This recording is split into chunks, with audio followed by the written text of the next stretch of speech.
What is going on, guys? Zeus here from the Zeus Experience. This is a place where I bring my thousands of hours from FPS games like CSGO and Valorant to help you guys get better faster. It's been a while. I'm going to talk about what's been going on, and I'm going to be bringing a giveaway update. I'm going to put that towards the end of this video, though, so if that's what you're here for, then go ahead and skip to the end. But I know most of you guys are here for what's in the title of the video, right? So I'm going to be going over some split strategies. I said techniques. We're going to go over some split strategies, kind of like defaulting, because I know my last default video was on Haven, which has 3 sides, so it's a little bit different when it comes to defaulting on attacker side. So I'm going to go over the best way I would do that, and kind of just some like extra tips on top of that. If you haven't watched the last video, I would strongly recommend watching that. But defaulting is basically defense on attack, right? So the reason you default is to not only you gain more time, obviously, because when an enemy sees a person like on each site, they're most likely not going to try to flank because there's somebody there, right? They know somebody's there. Default is showing presence across the map, right? So that's just like the general idea, right? Like everybody splits apart, sorry, around the map and shows presence everywhere. So say on A, 2 guys, you would send them to watch like crossfires and stuff, and at the same time just show presence and bait as much util as possible just to gain information and make a strategy off of it. So for example, we send one guy here. It's possible to cross over. Sometimes you can make it across here depending on where these guys spawn. Regarding to running across the map, that's a little bit complicated. So, and it's also kind of lucky, and you need to see like how they play. So if they're peeking here, most likely you wouldn't want to cross from here to here. But sometimes they don't peek this angle all the time. Sometimes they peek it late. So in that case, then it's fine to actually cross over and have another person sit here just so you guys have a crossfire. So be 2 here, and then if this A player likes to play aggressive and try to flank around, then you guys have a crossfire to kill him. But that's just like a strategy. It most likely will not be needed. The main way you would default though is you'd have a player. I would normally put a player right here, so there's a box there. You kind of play headshot angle, and you would be scoped in watching right here, so in case they push. Now you don't actually need any more here because this is just a very nice crossfire angle. Now you would probably put one here, and he would be watching right there because they can push. Most of the time it would be kind of stupid, honestly. I do it because I'm cocky like that, but for this defense player, it would not be a good idea to peek here because this is where the wall goes down at the start of the round. So this guy kind of has the pre-headshot aimed before this guy, so this guy would have to pre-fire that shot. But yeah, so defaulting, you would have 2 people watching this, not lined up. You wouldn't be standing there, you'd be standing like kind of like an off angle. So if your teammate gets pre-fired, you can trade that kill, essentially. Now, you need to keep in mind that obviously, like if there's like a Raze here, she could just RPG you, or like if it's an Omen, he could teleport over to this side.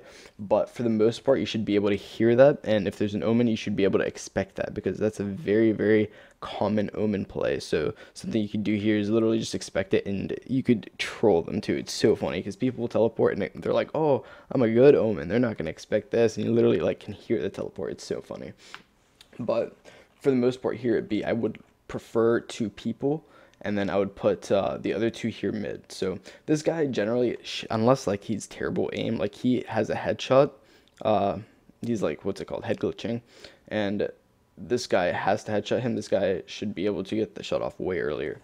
Now regarding mid, this is kind of a place I would be very hesitant about. Not necessarily hesitant, I would be very strategic about taking it, because in split specifically, mid control is kind of key to gaining control of this whole map, because if you can see, you take mid, you can literally go anywhere you want. You take mid, you can go up here, you can go there, you can go down here, you can go down there, you can go wherever you want.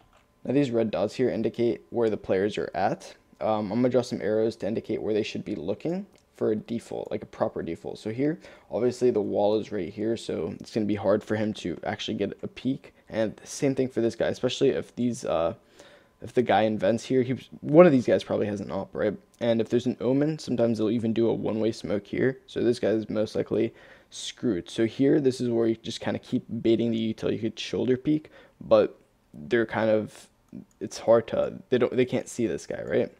There's a thing in the way. And this guy has a wall in the way. So by the time this guy is peeking, this guy has to peek slowly, if that makes sense. I cannot speak English today, and I just woke up, so excuse my inability to speak, but I'm trying to help you guys, right? I'm giving out strategies here.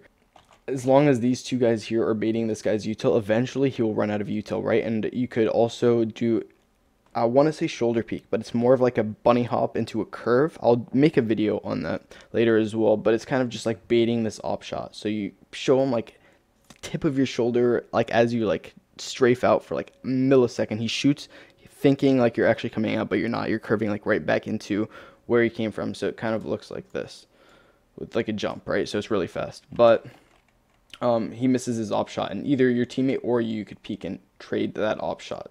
And that should give you kind of control of mid, unless there's a guy here. But most of the time, this guy here will not be peeking. As soon as you clap the op, he'll either, I mean, he might peek, but you got two, so it should be at least a trade, right? But most of the time, they're going to be like a little bit scared. They're going to try to call to their teammate or like wall or smoke or something here, trying to like stall rather than give you guys two free kills. But that is something to keep in mind that is very, very important on this map. Mid control here is like essential. So as long as you could also, obviously, you could smoke off this area here. So if there's somebody there, they could smoke you, but you could also smoke them. So just keep that in mind. Sometimes even if there's a breach on your team, then the breach could actually stand here if you're taking mid control. Hold on, let me get rid of all this extra stuff. Something that I like to do is I could have breach stand here, or even omen. Omen's paranoia is even better here, and you could actually paranoia through this black area, and it covers the whole width of heaven, so like up to here. So if anybody's standing here, it clears it. So your team, you could wait here while your team, if your whole team is pushing mid, this isn't default anymore. This is if your whole team is pushing mid here. As soon as they get to heaven, to like around this area, make sure they clear this. Tell them you're not doing anything here. As soon as they clear this, then you could toss your paranoia. As soon as they're like clearing this corner, actually, because this guy could still shoot him. So as soon as they clear this corner here, you toss your paranoia, and it blinds like this whole area. If the enemy team is there, they're not going to get hit by it. So just make sure you relay that to your team. This is more good if you're like queued with people, so you can practice this stuff before. You want to do it mainly to gain time, to gain information, and to get the first kill or two, just to decide like where to go, right? So that's like the basics of defaulting, mid control on split, and how to win as attacker's side on split. Now, if you guys have any questions, feel free to ask in the comments, and if you guys know the answer to those questions, feel free to respond, help people out. Now, regarding the giveaway, there is a giveaway on my channel that is still live. It's going to be live until I make a closed thing in the title. I'm going to put it in brackets. I'm going to say closed in the title. When it's closed in the title, then it's closed. But right now, it's open until I hit 1,000 subs. Then I'm going to be giving away Valorant skins. So check that out, and make sure you drop a like if you enjoyed this video. Subscribe. Love you guys. Peace out.